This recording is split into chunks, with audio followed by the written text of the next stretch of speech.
Today I'm speaking about, is SEO dead? In overall, it's not, but it's definitely having a bit of an identity crisis at the moment, SEO. And firstly, I'd love to test something with you all. And what I'd love to do is ask you all to get your phones out and search what your customers would search to find you on an AI platform. So that could be ChatGPT, that could be Google AI overviews, but whatever company you're in, what would your customer be searching? So for example, if you're a local business, it would be recommend me a barber in Reading, for example, or whatever your company does.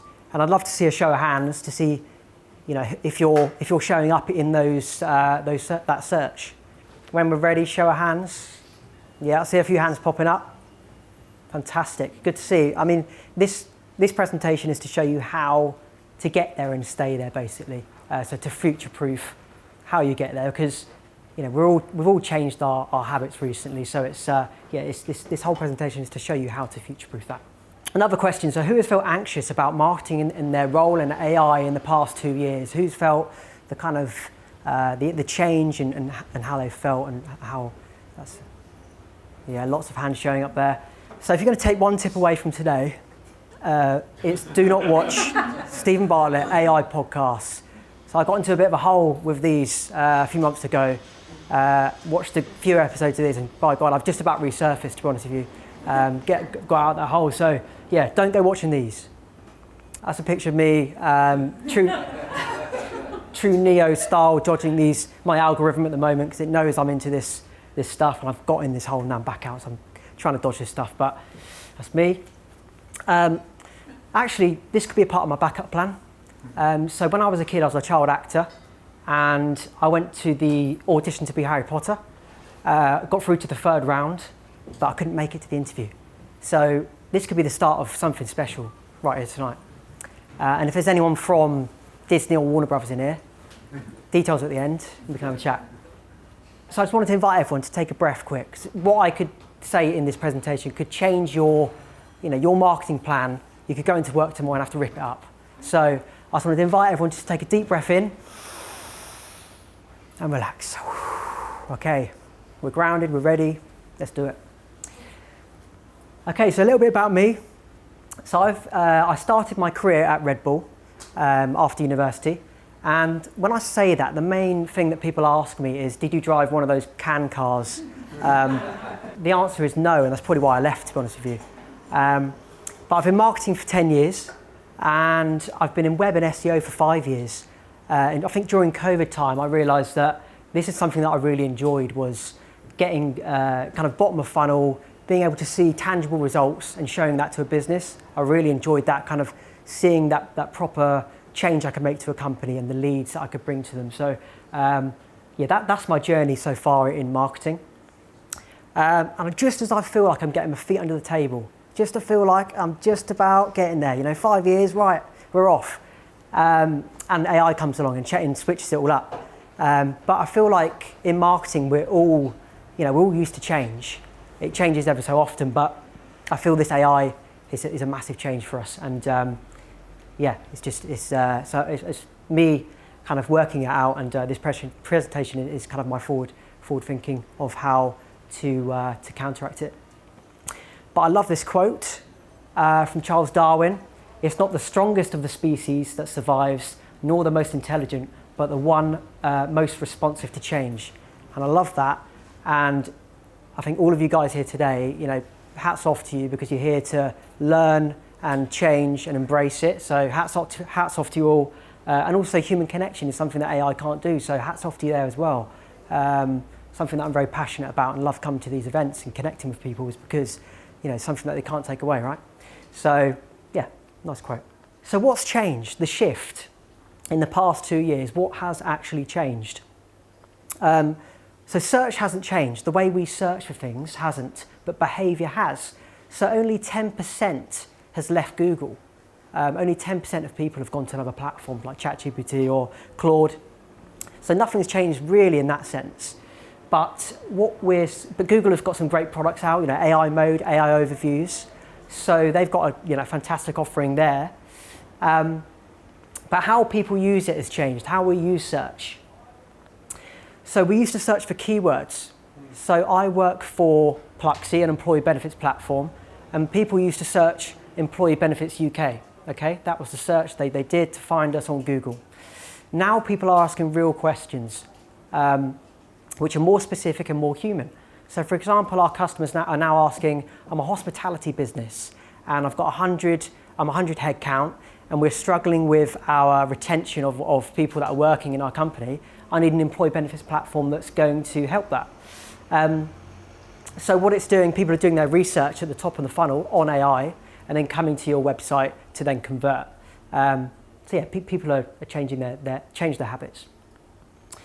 So I've got another question for you. So what percentage of Google searches never result in a click? So how many people visit Google and how many people don't click onto a website basically?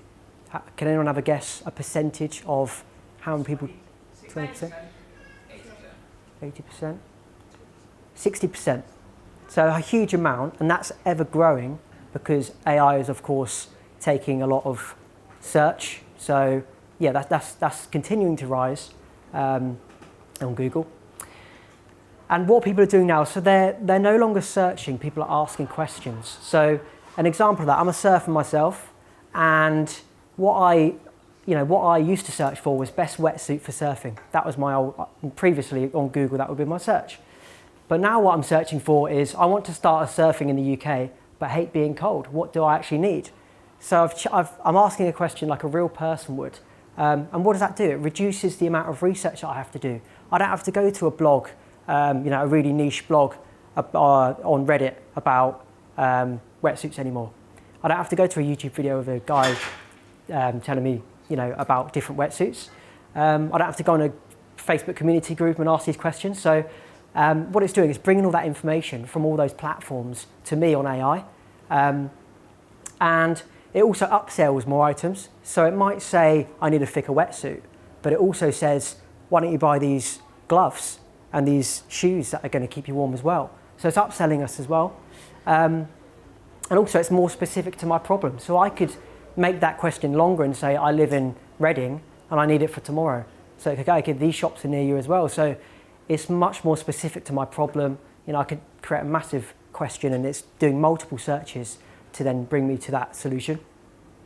I was trying to find a picture of me wet and cold and miserable in a wetsuit, but I couldn't find it. So I found something similar. Me up a mountain in Peak District, had the right coat, had the right trousers, right shoes, but I didn't have the right gloves. And cotton gloves, they got wet and they nearly froze my hands off. And my hands aren't there to look cool, by the way. They're there because I'm bloody freezing. But I wish I had AI in that moment before my walk to tell me what gloves I needed. So overall, yes, the new way of searching, it saves hours of research for the user, but also people spend more money. So it's a benefit, it's a marketer's dream really, isn't it? Upselling and saving us hours, so great. So there's a lot of relearning. So businesses for the past 20 years have focused on clicks, traffics and rankings. Those are the things, and it's been a long time and it's a lot of relearning for businesses to take to get to the new way of thinking of search. So now less exploration, faster decision making because they've found out about what you offer on AI platforms, and also more visibility of what's actually going on. You can't hide anymore. You can't hide behind your website. You've got all these different sources that people are reviewing you. So people are actually finding out what's actually going on in your business. Whether you're a credible business, as AI will suggest you for the good and tell you the good and bad. So another question. So who has been onto the page 2 of Google in the past 2 weeks? Blink twice if you're okay, sir. Yeah. Yeah. I wasn't expecting that, but. Yeah, it's a bit of a lonely place, page 2 at the moment. A bit of tumbleweed going on there. So, yeah. So what were we taught? So we were taught, keywords, metadata, backlinks, all these kind of technical things would get us to the top of search, right? All we needed was a good SEO guy, and then we could make up the narrative ourselves. We'd get people to our website and then say we're great. That's your shop window. We could say we're amazing. Unless they go to your TripAdvisor, Google reviews or G2, you're safe. You know, your website makes you look amazing. You're this guy, right? All the money, you've got people coming to your website, sorted. But what actually matters now? So getting mentions in AI is what matters, getting mentions. And how do you do that? Context and relevance. So what I said about the wetsuit, are you known for that? Do your customers know you for that? And creating content and conversations around you offering that. Trust signals. So are you being talked about well on Reddit, on Google reviews, on like Facebook, Instagram? How are you being talked about? And then reputation. Again, reviews, TripAdvisor, G2. How are people talking about you just outside of your website? So now there's nowhere to hide. Absolutely nowhere to hide. Love, good film, this Truman Show, but it's truth. It's like your brand now is exposed, and you're not ranking anymore. You're being judged. I love this. It changed the way I thought about marketing. Is like you're not ranking for keywords.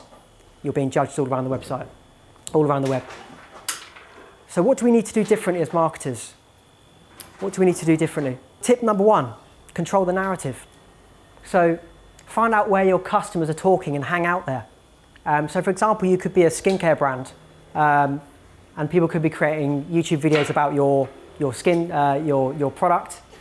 You could be a local business where people are talking about you on local Facebook groups, and it's getting in those conversations. So replying to people because they could, replying to people on them because it could affect your ranking, and it brings that information through to AI. And responding to people and then debunking it as well. So creating case studies, videos, and problem solving pages as well to debunk what you're coming up for in search, so all the different things that are coming up. And then a community manager. So this is the new role that's come about in SEO recently, and it's basically a guy that does all of this stuff. So it's in these platforms, having those conversations and changing the narrative, because reviews and comments from people on Facebook, for example, now get drawn through to AI. So another question for you. Can anyone guess one of the top places AI gets its information from? Reddit. Yeah. Anyone else? Your own website. Google. Reviews. LinkedIn. Like it, yeah. So Wikipedia. So really credible source. Hard to change. But yeah, highly trusted. Reddit, good shout at the back. Real human opinions. It's a niche discussion, so really geeky kind of people talking about wetsuits on there. And it's constantly updated as well, so Google loves that. It's like new information. And then review and comparison platforms, so well done. Reviews. Replying to comments on Trustpilot is really important. Asking your customers for reviews is like a must-have now. 93% of users read online reviews before purchasing as well. So it's not just it's going to help you rank, but also it's where people go to look at that as well. So and a bonus tip here, so asking your clients for more detailed reviews. So as AI draws information from those reviews, asking and having a framework for customers when you ask for a review is really important. So for example, at Pluxee, we could send them, in your review, please could you mention your problem that you had, how we solved it, what sector you're in, and how much headcount you have. Because therefore, when someone's searching, all those information will come up when they're, a pub, for example, looking for a benefits supplier. It's going to come up and go, okay, they've had experience in this, and these are the best people to do it. So tip number 2, stop creating content just to rank. This is a huge one, and something that SEO people have done for years is creating that top of funnel content. So for example, one of our competitors had was ranking really well for what is work from home,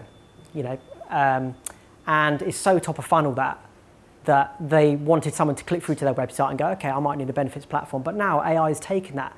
People are finding that information out on AI already, and they don't have to click through to your website anymore. So that top of funnel is dead, and don't go there. It's a waste of time.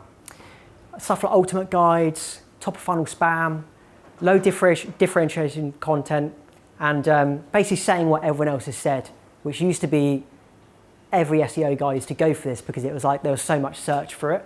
It was like, right, I'm going to get so many clicks because everyone's searching for what is a piece of bread, and you're going to get clicks, but no sales. What's the new battleground? Middle to bottom of funnel. So people that are looking for, problem solving, looking to solve a problem. You want to be in that space. It's kind of like best of lists, like comparisons, case studies, and of course bottom of funnel is optimizing your website to convert basically. So I love this. So you're not driving traffic, you're training AI. So if you're creating that top of funnel stuff, you're just literally, you're feeding the beast. There's no point in it, you're wasting money. What to focus on, what actually drives you revenue and builds unshakable authority.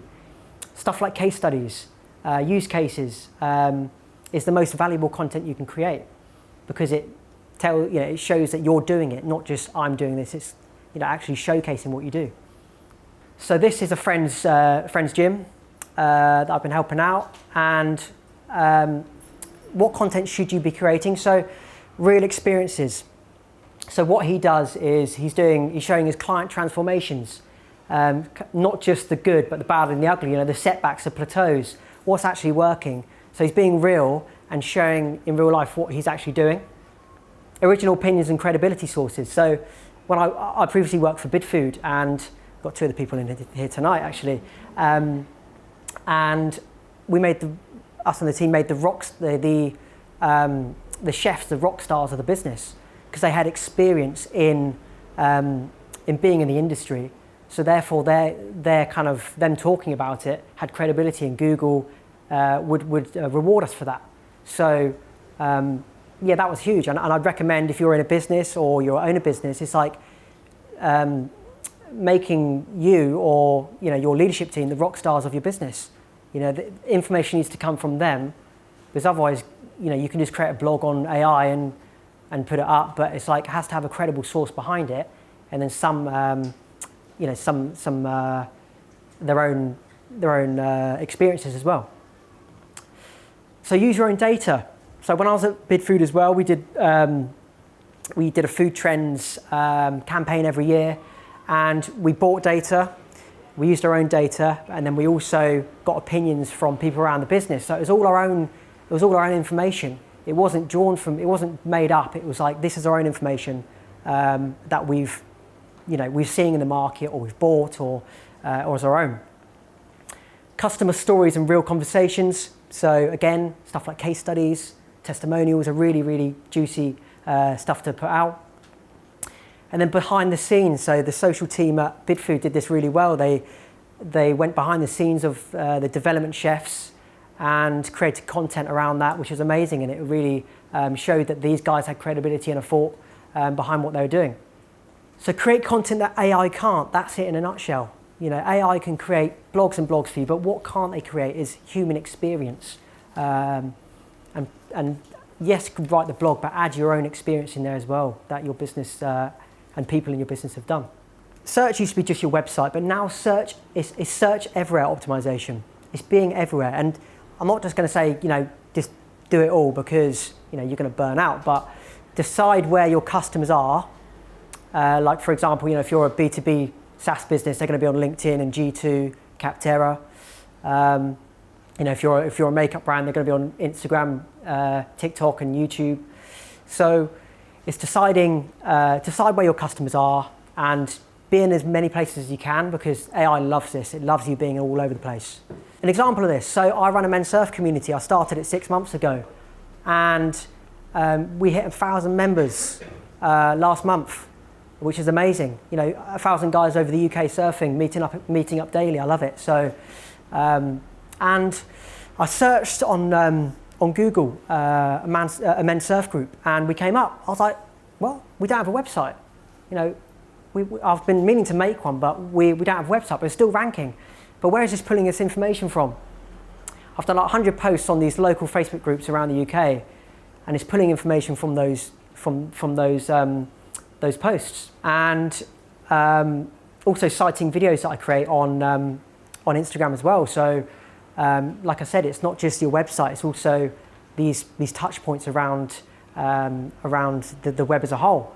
but it's pulling out information that I've said in the video, stuff like 1,000 men, surf group, organised in a WhatsApp group, founded to foster brotherhood and well-being, organising trips this year in Porto and Newquay and Croydon. So it's got all the information that I've been saying in this content, so which is amazing to see. I was pretty surprised, to be honest with you, as a kind of web guy. So yeah, it's great to see, and backs up the information. But just to counteract that, don't go and delete your website tomorrow, please. So I'll be in trouble. But yeah, keep that there. The benefits to a website is you still own it, and you can still control the narrative. So if someone comes on, they're still going to see your what you do, and you can show what you do best on there. You can show the full picture on your website of what you do. So for example, at Man Surf Club, if I decided to do some surf training, it's other offerings that I do. It looks reputable, so if I had a website, I'd look more trustworthy, and it helps rank on AI. So overall, it does help you rank on there, and it's a good pillar, but it's not. Lastly, it's where people convert as well. So they're finding out about you online on AI, and then they come to your website to convert. Where we used to put blogs at the top of pages, that's dead. We need to make sure that the top of the page is sending them to your book a demo, shows exactly what you do. So your website is no longer the main character. Tip number 4, don't make people work. So this is what I was saying before about your website is now your conversion tool. So people are browsing less on your website, and they've got more intent. So where we used to have all of our content kind of high up on our page, blogs, podcasts, guides, they're finding that information out now on AI. They're coming to your website to go down that funnel, and it's your job to convert. So stuff like credibility factors, high up on your page, good buttons in the right places, you show exactly what you do. People aren't ready to decide. Your site is no longer for exploring. You can still put things there in the right places, but less so, and it's for converting. And another thing is AI loves clear pricing as well. So of course, depending on your industry, so in our industry, we don't really show pricing, but it's worth looking at what your competitors are showing up for in AI, because that is a huge conversion factor when someone is searching on AI and they see a price and you don't have one, is going to be a problem. So yeah, keeping up on the pricing and whether you need to put that on your website is important. Tip number 5, so build something you own. So algorithms decide your reach now, okay? So on every platform, so Instagram, for example, could take it away. You could be doing really well and it takes it away. AI as well, it could be taking away your traffic after a while. So you don't own that relationship between you and that customer who's looking at you. So all the marketing that you're doing, all these tactics that you're doing, needs to be going on to one of these. A Substack, a Discord, an email list, a Telegram, a WhatsApp group, something that you own personally.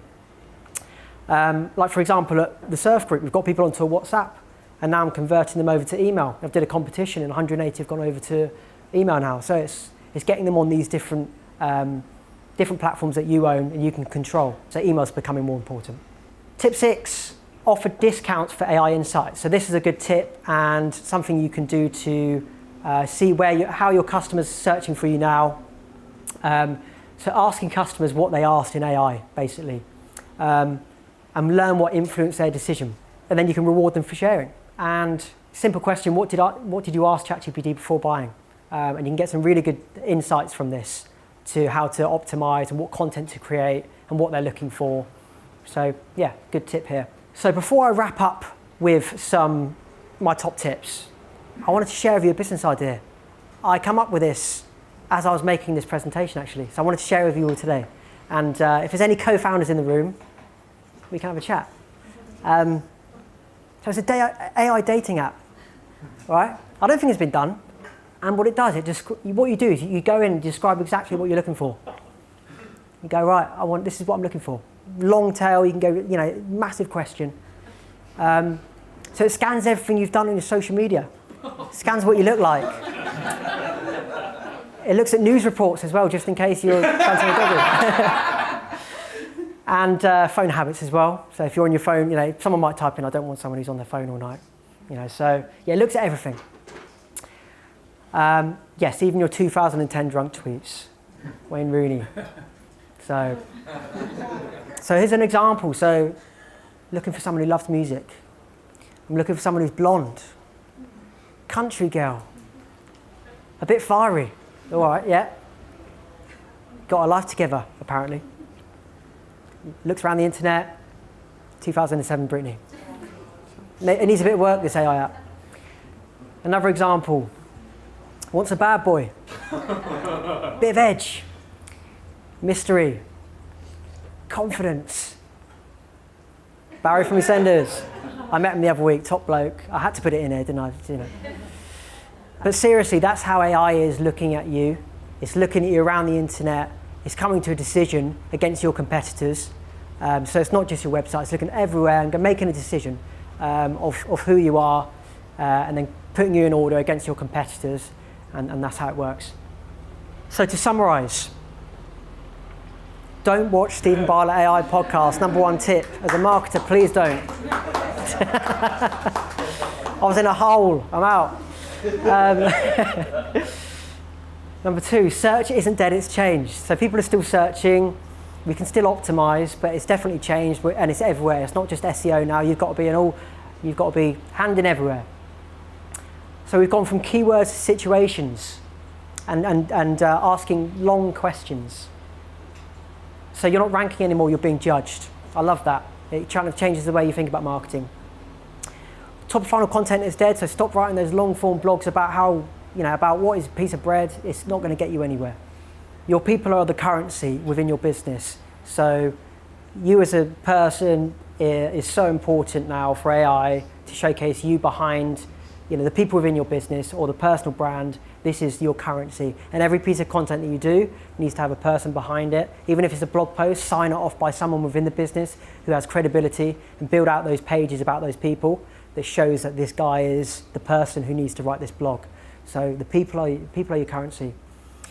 Your website is no longer your main character. So the brands that win, what do? They create content worth talking about. So stuff like that's unique, got case studies, opinions, and showcase the people within the business. They build a reputation that sells for them. So they're on these kind of reviews and forums and Facebook groups, and they're creating this reputation and a kind of community of people that love their brand and are talking about it. And actively looking for people to review, sending these requests out. They show up beyond their website. They're showing up on all these different platforms. They're creating proof, not just claims. They're not just saying we do this. They're showing this is how we did it. Their website is a conversion tool, so they understand that people are now doing this research and coming to their website, and they've got their website ready to convert. So the question asked at the beginning, is SEO dead? And the answer is, what people say about you is now your SEO. Let's say people are the new currency. Let's connect. One on the left is probably more surf than business, but yeah, you decide. So thank you guys. Thank you.